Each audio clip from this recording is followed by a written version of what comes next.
crisis. The Kenya Medical Practitioners, Pharmacists and Dentists Union KMPDU has issued a 30-day nationwide doctor strike notice over the delayed posting of more than 1,000 intern doctors. That notwithstanding, things seem to be heating up in the health sector, with the Rural and Urban Private Hospitals Association of Kenya announcing an indefinite suspension of SHA services in their facilities from Monday, 24th of February, following a 30 billion NHIF debt and unpaid SHA claims. NTV's Helen Aura begins our coverage tonight.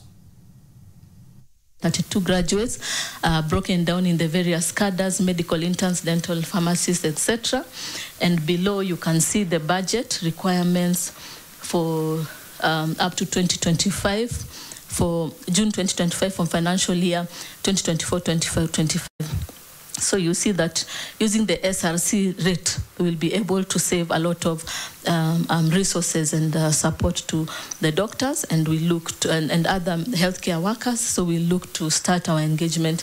It is the comment that has now triggered the Kenya Medical Practitioners, Pharmacists and Dentists Union, which is now pointing a finger at the Ministry of Health, accusing it of lying, even after seemingly making headway in the issue of posting of medical interns. It was very contrary for the minister to come out in the glare summit of health to say that they are going to pay 70,000, which I must say was rejected by the court.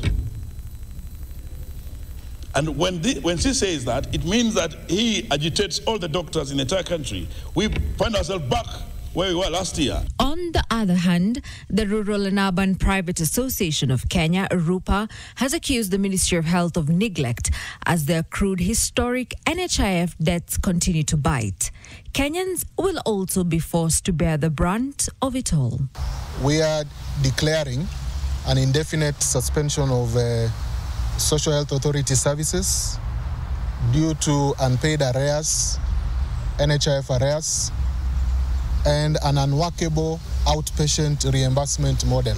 While the Kenya Kwanza government strives to attain universal health coverage, the disparities within the health sector are evident. Today, 28th, we're giving government 30 days. 30 days to resolve the matter of internship in terms of posting the interns as per the CBA. Otherwise, on 18th of March 2024, we will start a series of weekly demonstrations. RUFA calls on the government to act immediately. Number one, settle the Kenya shillings 30 billion NHIF arrears. The Ministry of Health has confirmed recipient of RUPA's SHA pull-out letter, but wants both parties to engage in talks ahead of the payment process. So we are calling for their patience. They need to understand that we need to reconcile all the figures so that we make the exact amount. So it's an exercise that will take another, they requested for extension of time.